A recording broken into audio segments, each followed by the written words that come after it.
ನಮಸ್ಕಾರ.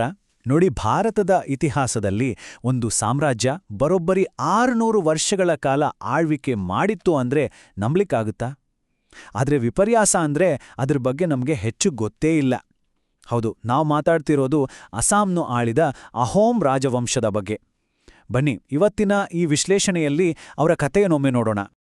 598 ವರ್ಷಗಳು. ಹೌದು, ನೀವು ಸರಿಯಾಗೇ ಕೇಳಿಸ್ಕೊಂಡಿದ್ದೀರಿ. ಸುಮ್ನೆ ಯೋಚನೆ ಮಾಡಿ, ಸುಮಾರು 6 ಶತಮಾನಗಳು. ಕ್ರಿಸ್ತಶಕ 1228ರಿಂದ ಶುರುವಾಗಿ 1826ರವರೆಗೆ ಒಂದು ರಾಜವಂಶ ಈಶಾನ್ಯ ಭಾರತದಲ್ಲಿ ತನ್ನ ಆಳ್ವಿಕೆಯನ್ನು ಭದ್ರವಾಗಿ ಸ್ಥಾಪಿಸಿತ್ತು. ಇದು ಸುಮ್ನೆ ಒಂದು ನಂಬರ್ ಅಷ್ಟೇ ಅಲ್ಲ, ಇದು ಅವರ ಸ್ಥಿರತೆ ಮತ್ತು ಅವರ ಶಕ್ತಿಗೆ ಹಿಡಿದ ಕೈಗನ್ನಡಿ. ಹಾಗಾದ್ರೆ ಈ ಸಾಮ್ರಾಜ್ಯದ ಆರಂಭ ಹೇಗಾಯಿತು? ಇದರ ಸ್ಥಾಪಕ ಶಾನ್ ರಾಜಕುಮಾರ ಸುಕಾಪ. ಅವರು ಮತ್ತು ಅವರ ಜೊತೆಗಿದ್ದ ಅನುಯಾಯಿಗಳು ಅದೆಂಥ ದುರ್ಗಮ ಪಟ್ಕಾಯ್ ಪರ್ವತಗಳನ್ನ ದಾಟಿ ಬಂದ್ರು ಗೊತ್ತಾ? ಹಾಗೆ ಬಂದು ಇವತ್ತಿನ ಅಸ್ಸಾಂ ಅಂದ್ರೆ ಆ ಬ್ರಹ್ಮಪುತ್ರ ಕಣಿವೆಯಲ್ಲಿ ಈ ಮಹಾನ್ ಸಾಮ್ರಾಜ್ಯಕ್ಕೆ ಅಡಿಪಾಯ ಹಾಕಿದ್ರು. ಸರಿ, ಇಷ್ಟು ದೀರ್ಘಕಾಲ ಆಳಿದ್ರು ಅಂದ್ರೆ ಅವರ ಆಡಳಿತದಲ್ಲಿ ಏನೋ ವಿಶೇಷತೆ ಇರಲೇಬೇಕಲ್ವಾ? ಹೌದು, ಅವರ ಯಶಸ್ಸಿನ ಮೊದಲ ಸ್ತಂಭವೇ ಅವರ ವಿಶಿಷ್ಟ ಆಡಳಿತ ವ್ಯವಸ್ಥೆ. ಇದು ನಾವು ಅಂದುಕೊಳ್ಳೋ ಹಾಗೆ ಸಾಮಾನ್ಯವಾದ ರಾಜಪ್ರಭುತ್ವದಂತೆ ಖಂಡಿತ ಇರಲಿಲ್ಲ. ಅಂದ್ರೆ ಹೇಗಿತ್ತು ಅಂದ್ರೆ, ಇಲ್ಲಿ ರಾಜನ ಅಧಿಕಾರವೇ ಸರ್ವಸ್ವ ಆಗಿರಲಿಲ್ಲ. ರಾಜನನ್ನ ಅಸ್ಸಾಂ ರಾಜ ಅಂತ ನೇಮಕ ಮಾಡಬೇಕಾದ್ರೆ ಮೊದಲು ಈ ಪ್ರಭಾವಿ ಮಂತ್ರಿ ಪರಿಷತ್ತಿನ ಒಪ್ಪಿಗೆ ಬೇಕೇ ಬೇಕು. ಅಂದ್ರೆ ಯೋಚಿಸಿ, ಈ ಮಂತ್ರಿಗಳು ಕೇವಲ ಸಲಹೆಗಾರರಾಗಿ ಉಳಿದಿರಲಿಲ್ಲ, ಬದಲಿಗೆ ಅಧಿಕಾರದ ಕೇಂದ್ರದಲ್ಲೇ ಕೂತಿದ್ರು. ಇಷ್ಟೇ ಅಲ್ಲ, ಇದರ ಮುಂದಿನ ಭಾಗ ಇದೆಯಲ್ಲ, ಅದು ಇನ್ನೂ ಆಶ್ಚರ್ಯ ಮೂಡಿಸುತ್ತೆ. ಒಬ್ಬ ರಾಜನನ್ನ ಪದಚ್ಯುತಗೊಳಿಸುವ ಅಂದ್ರೆ ಅಧಿಕಾರದಿಂದ ಕೆಳಗಿಳಿಸುವ ಅಧಿಕಾರವೇ ಮಂತ್ರಿಗಳಿಗಿತ್ತು. ಇದು ಎಂಥ ವ್ಯವಸ್ಥೆ ನೋಡಿ! ಸಾಮಾನ್ಯವಾಗಿ ರಾಜಪ್ರಭುತ್ವದಲ್ಲಿ ಇದು ಸಾಧ್ಯನೇ ಇಲ್ಲ, ಆದರೆ ಅಹೋಮ್ ವ್ಯವಸ್ಥೆಯಲ್ಲಿ ಇದು ಸಾಧ್ಯವಾಗಿತ್ತು. ಬಹುಶಃ ಇದೇ ಅವರ ನಿರಂಕುಶ ಪ್ರಭುತ್ವವನ್ನ ತಡೆದು ಅಧಿಕಾರವನ್ನ ಬ್ಯಾಲೆನ್ಸ್ ಮಾಡ್ಲಿಕ್ಕೆ ಸಹಾಯ ಮಾಡಿತ್ತು ಅನ್ಸುತ್ತೆ. ಆಡಳಿತದ ವಿಷಯ ಆಯ್ತು. ಈಗ ಅಹೋಮ್ ಸಮಾಜದ ಮತ್ತೊಂದು ಇಂಟ್ರೆಸ್ಟಿಂಗ್ ವಿಷಯಕ್ಕೆ ಬರೋಣ. ಅದೇನಪ್ಪಾ ಅಂದ್ರೆ, ಅಲ್ಲಿನ ರಾಣಿಯರಿಗಿದ್ದಂತಹ ಸ್ಥಾನಮಾನ. ಅವರು ಸುಮ್ಮನೆ ರಾಜನ ಪತ್ನಿಯರಾಗಿ ಅರಮನೆಗೆ ಸೀಮಿತವಾಗಿರಲಿಲ್ಲ, ಬದಲಾಗಿ ಅತ್ಯಂತ ಪ್ರಬಲ ಆಡಳಿತಗಾರರಾಗಿದ್ರು. ನೋಡಿ, ಇದು ನಿಜವಾಗಿಯೂ ಗಮನಿಸಬೇಕಾದ ವಿಷಯ. ಒಂದನೇದು, ರಾಜ ತೀರ್ಕೊಂಡ್ರೆ ಆಡಳಿತದ ಜವಾಬ್ದಾರಿಯನ್ನ ನೇರವಾಗಿ ರಾಣಿಯರೇ ವಹಿಸ್ಕೋಬೋದಿತ್ತು. ಆದರೆ ಅದಕ್ಕಿಂತಲೂ ಒಂದು ದೊಡ್ಡ ವಿಷಯ ಇದೆ. ಸಾಮ್ರಾಜ್ಯನ ನಾಣ್ಯಗಳನ್ನ ನೋಡಿದ್ರೆ ಒಂದು ಕಡೆ ರಾಜನ ಹೆಸರಿದ್ರೆ ಮತ್ತೊಂದು ಕಡೆ ರಾಣಿಯ ಹೆಸರಿತಿತ್ತು. ಇದಕ್ಕಿಂತ ದೊಡ್ಡ ಸಾಕ್ಷಿ ಬೇಕಾ?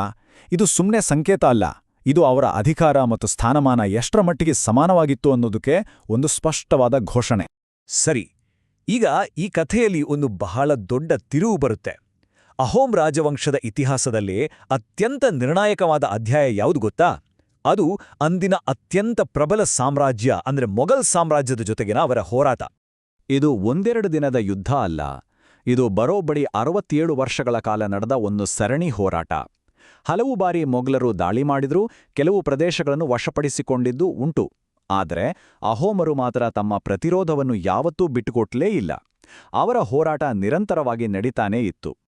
ಹೀಗಿರುವಾಗ ಈ ಯುದ್ಧದ ದಿಕ್ಕನ್ನೇ ಬದಲಿಸಿದ ಇಬ್ಬರು ಹೀರೋಗಳು ಬರ್ತಾರೆ.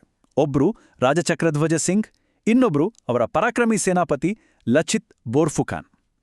ಇವರಿಬ್ಬರ ನಾಯಕತ್ವದಲ್ಲಿ ಅಹೋಮ್ ಸೈನ್ಯವು ಮೊಘಲರನ್ನು ಬರೀ ಹಿಮ್ಮೆಟ್ಟಿಸಿದ್ದಷ್ಟೇ ಅಲ್ಲ, ತಾವು ಕಳೆದುಕೊಂಡಿದ್ದ ಎಲ್ಲಾ ಪ್ರದೇಶಗಳನ್ನು ವಾಪಸ್ ಪಡೆದುಕೊಂಡ್ರು, ಅದರಲ್ಲೂ ಅತ್ಯಂತ ಪ್ರಮುಖವಾದ ಗುವಾಹಟಿಯನ್ನು ಕೂಡ. ಇಲ್ಲಿ ಒಂದು ಪ್ರಶ್ನೆ ಬರುತ್ತೆ, ಅಷ್ಟೊಂದು ದೊಡ್ಡ, ಅಷ್ಟೊಂದು ಬಲಿಷ್ಠವಾದ ಮೊಘಲ್ ಸಾಮ್ರಾಜ್ಯವನ್ನ ಸೋಲಿಸೋದು ಅಂದ್ರೆ ಸುಮ್ಮೇನಾ? ಹಾಗಾದ್ರೆ ಅಹೋಮ್ರಿಗೆ ಇದು ಹೇಗೆ ಸಾಧ್ಯವಾಯಿತು? ಅವರ ಗೆಲುವಿನ ಹಿಂದಿದ್ದ ಆ ಸೀಕ್ರೆಟ್ ಏನು? ಬನ್ನಿ, ಅದನ್ನೇ ಈಗ ನೋಡೋಣ. ನೋಡಿ, ಅವರ ಸಕ್ಸಸ್ ಫಾರ್ಮುಲಾ 3 ಮುಖ್ಯ ಅಂಶಗಳನ್ನು ಹೊಂದಿತ್ತು. ಮೊದಲನೇದಾಗಿ, ಬ್ರಹ್ಮಪುತ್ರ ನದಿಯ ಮೇಲೆ ಸಂಪೂರ್ಣ ಕಂಟ್ರೋಲ್, ಯಾಕಂದ್ರೆ ಅವರ ನೌಕಾಪಡೆ ಅಷ್ಟು ಬಲಿಷ್ಠವಾಗಿತ್ತು. ಎರಡನೇದಾಗಿ, ತಮಗೆ ಬೇಕಾದ ಯುದ್ಧ ನೌಕೆಗಳನ್ನು ತಾವೇ ನಿರ್ಮಿಸಿಕೊಳ್ಳೋ ಸ್ಕಿಲ್ ಅವರಲ್ಲಿತ್ತು. ಇನ್ನು ಮೂರನೇದು ಮತ್ತು ಬಹಳ ಮುಖ್ಯವಾದದ್ದು, ದಟ್ಟ ಕಾಡುಗಳಲ್ಲಿ ಶತ್ರುಗಳನ್ನ ಕಾಡುವ ಗೆರಿಲ್ಲಾ ಯುದ್ಧತಂತ್ರ. ಹೀಗೆ ಒಂದು ಕಡೆ ನದಿಯಲ್ಲಿ ನೌಕಾಬಲ, ಇನ್ನೊಂದು ಕಡೆ ಕಾಡಿನಲ್ಲಿ ಗೆರಿಲ್ಲಾ ತಂತ್ರ.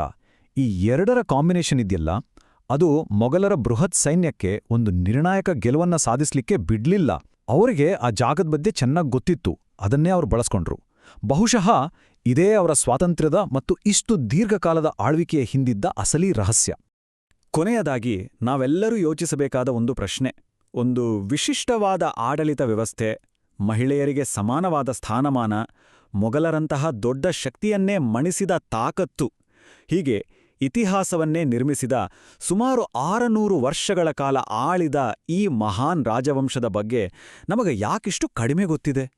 ಇತಿಹಾಸದ ಪುಟಗಳಲ್ಲಿ ಯಾಕೆ ಇವರ ಕಥೆ ಕೇವಲ ಒಂದು ಅಡಿಟಿಪ್ಪಣಿಯಾಗಿ ಉಳಿದು ಹೋಗಿದೆ? ಈ ಪ್ರಶ್ನೆಯೊಂದಿಗೆ ಇವತ್ತಿನ ಈ ವಿಶ್ಲೇಷಣೆಯನ್ನ ಮುಗಿಸೋಣ.